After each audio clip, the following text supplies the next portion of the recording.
네, 제가 오늘 소개해드릴 주제는요, 지속 가능한 AI 커뮤니티를 위한 여정입니다. 여기서 제가 말씀드리고 싶은 키워드는 지속 가능한이라는 키워드인데, 일단 저의 이야기로 먼저 시작을 해보도록 하겠습니다. 네, 저는 어떻게 인공지능 공부를 시작하게 되었는가에 대한 얘기인데요. 제가 처음 이제 인터넷 코드를 짜기 시작했던 게 2019년 1월이에요. 그때 처음으로 프린트 헬로 월드 그걸 입력을 하면서 이제 본격적으로 파이썬 공부를 시작을 했는데 되게 우연한 기회로 시작을 했습니다. 겨울방학 때 열리는 그냥 특강을 참여를 해서 들었는데 그것도 저희 전공 교수님이 하길래 그냥 한번 들어나 볼까 하고 했던 게 이제 저의 첫 번째 코드의 시작이었습니다. 네, 그렇게 해서 시작을 했는데 그 교수님께서 하시는 수업이 이제 미디어 분석 이제 과정이 있었어요. 그래서 저 수업을 들으면 내가 좀 학점을 쉽게 받을 수 있지 않을까라고 생각을 해서 들어갔는데요. 생각보다 그러진 않았습니다. 그래서 내가 이걸 하는 게 계속 맞나 이런 생각을 계속 하고 있던 찰나에 이제 데이터 크롤링이라는 걸 시작을 하게 되면서 코드의 재미에 빠지게 되었습니다. 여기까지 들어보시면 인공지능과 별로 상관이 없다고 느껴질 수도 있는데요. 제가 그 코드를 하는 거에 대한 재미를 좀 찾고 나서 본격적으로 어떻게 하면 이걸 좀 더 공부를 해볼 수 있을까 하다가 찾았던 게 이제 빅데이터 학회입니다. 그래서 지금 여기 보이시는 이 이미지는 태블로우라는 건데요.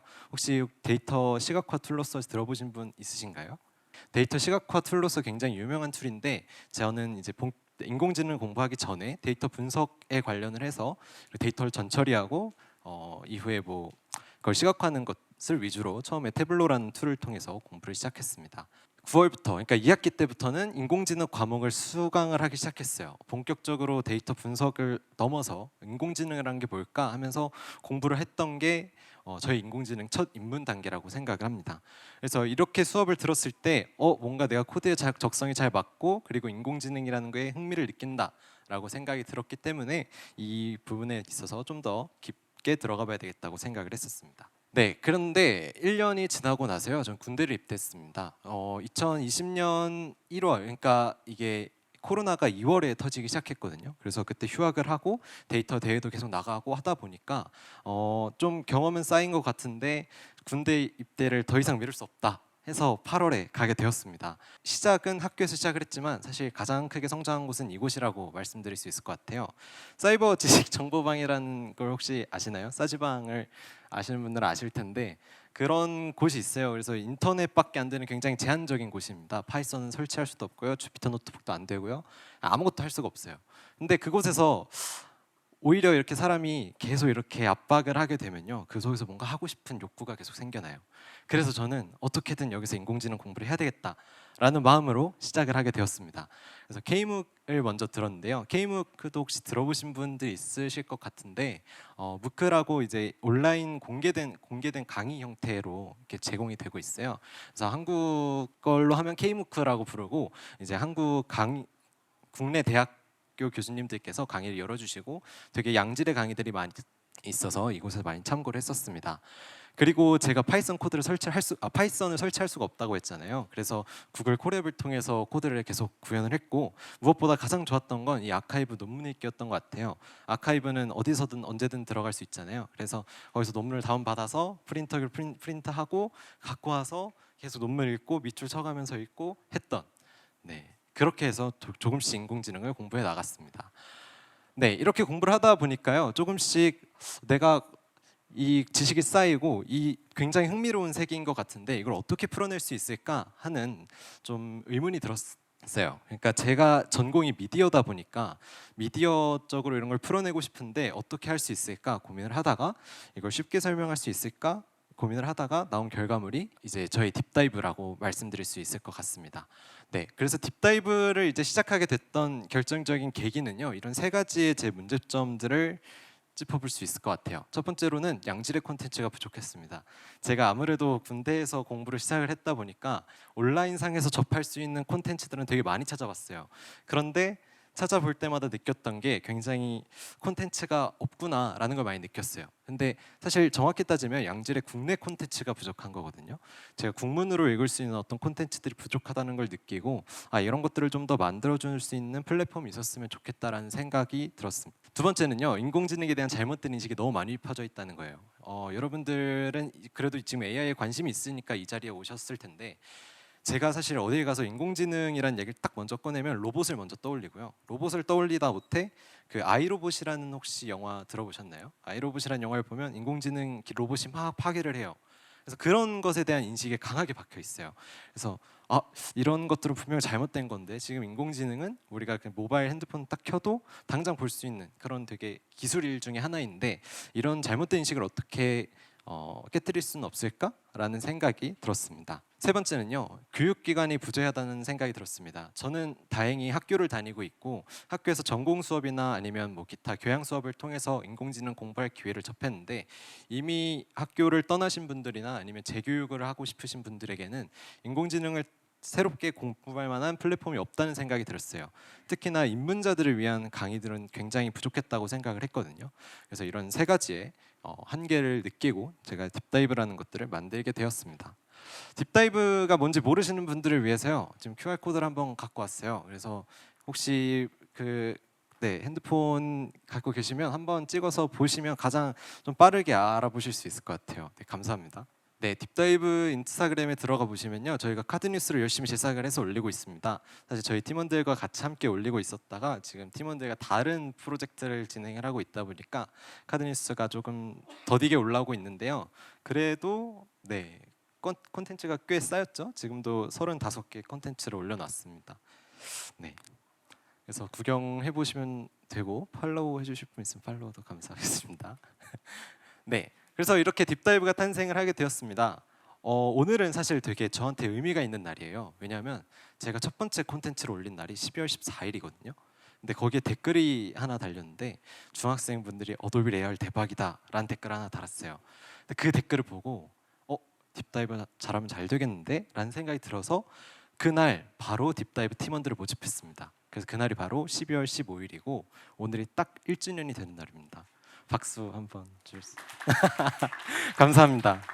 네, 그래서 제가 12월 15일 날에 제작할 팀원들을 딱 모집합니다라는 글을 올리게 되었고 딥다이브가 탄생하게 되었습니다. 정확히는 팀다이브를 말씀드린 건데요. 딥다이브의 콘텐츠를 만드는 팀원들을 저희는 팀다이브라고 부릅니다. 네, 그래서 저희가 어떤 일들을 했는지를 먼저 소개를 해드릴게요. 딥다이브라는 이름으로 진행된 프로젝트는 이제 팀다이브 팀원들과 같이 진행을 했다고 이해를 하시면 좋을 것 같은데요.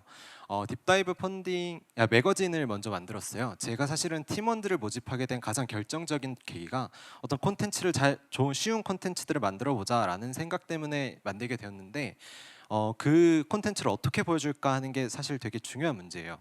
저희 미디어 전공이다 보니까 저희 전공 중에 굉장히 중요한 핵심 키워드가 하나 있는데요. 미디어가 곧 메시지라는 얘기가 있습니다. 미디어를 어떻게 전달하는 그 방식 자체가 하나의 메시지가 될 수 있다는 거예요. 저희는 많은 온라인 콘텐츠들이 있지만 그 중에서도 책이라는 매거진이라는 형태로서 콘텐츠를 발행을 해야 되겠다고 생각을 했습니다. 그 가장 큰 이유는요. 사실 저희가 어떻게 보면 어떤 새로운 것을 배울 때 가장 먼저 찾게 되는 게 뭐 지금은 강의이기도 하지만 책을 가장 먼저 찾게 되거든요. 그리고 이 책이라는 것이 주는 어떤 물질 감각이 있기 때문에 그것이 사람들을 조금 더 조금 쉽게 다가갈 수 있게 하겠다라는 생각이 들었습니다. 그리고 이 책의 장점은 어떤 지식들이 한 곳에 집약적으로 모여 있기 때문에 그 지식들을 뭔가 같이 가지고 있다는 느낌이 좀 더 들기 때문에 이런 매거진이라는 형태를 선택하게 되었습니다. 네, 여기서부터는 사실 조금 커뮤니티에 뭔가 저 AI와는 좀 거리가 있는 얘기가 될 수도 있을 것 같아요. 제가 사실 발표 이 제안을 받고 가장 먼저 떠올렸던 게 커뮤니티가 뭘까였어요. 왜냐하면 저희의 주제 자체가 AI 플러스 커뮤니티잖아요. 그래서 커뮤니티가 뭘까라는 생각을 했을 때 제가 떠올렸던 거는 이거였습니다. 뭔지 아시겠나요? 금반지예요. 금반지 굉장히 생뚱맞은 것 같은데 금반지에 관한 이제 이야기가 있습니다. 사실은 어떤 책에서 찾았던 문장인데요. 코제브라는 철학자는 잘 모르시겠죠? 그래도 사르트르는 혹시 들어보셨나요? 그렇죠. 네, 사르트르의 이제 어떤 정신적인 영감을 주게 된 분인데요. 금반지에 있는 구멍이 있는데요. 구멍이랑 그 구멍은 금과 마찬가지로 본질적인 것이라는 얘기를 했습니다. 무슨 얘기인지 어려우시죠? 그래서 조금 더 쉽게 풀게 되면요. 제가 생각했을 때 금은 사람입니다. 그리고 구멍은 지향점이에요. 그리고 이 금반지가 만약에 단순히 금이라는 형태로만 있었으면 금반지라는 어떤 본질을 갖지 못하게 되는데 금과 구멍이 합쳐졌을 때 비로소 금반지라는 본질이 생겼다는 것입니다. 제가 하고 싶은 얘기는요, 커뮤니티도 이거 비슷하다는 거예요. 왜냐하면 사람들끼리 그냥 이렇게 모여 있으면 이건 커뮤니티가 아니에요. 하지만 저희는 커뮤니티로서의 어떤 지향점을 가지고 있고 그걸 위해 사람들이 모여 있기 때문에 커뮤니티로서의 어떤 가치를 가지고 나아가고 있다고 말을 할 수 있을 것 같습니다. 그래서 제가 생각하는 커뮤니티란 바로 이런 것이었습니다. 네, 그리고 이제 딥다이브가 조금 1년이 됐지만 한 1,500명 정도의 팔로워를 모으고 그다음에 펀딩도 두 차례 열었는데 모두 성공을 했었던 이유는 어떤 저희가 콘텐츠를 잘 만들었다기보다도 뭔가 저희가 추구하는 방향과 이 사회가 추구하는 방향의 어떤 가치가 맞았다라고 생각을 했습니다. 근데 그 중에서도 저희 팀원들 그리고 제가 팀다이브를 이끌면서 가장 중요하게 여겼던 키워드 3가지를 꼽아왔습니다. 첫 번째는 성장입니다. 성장은 이제 제가 팀원들한테 자주 하는 얘기가 있는데요. 저희는 팀원을 3개월에 한 번씩 뽑습니다.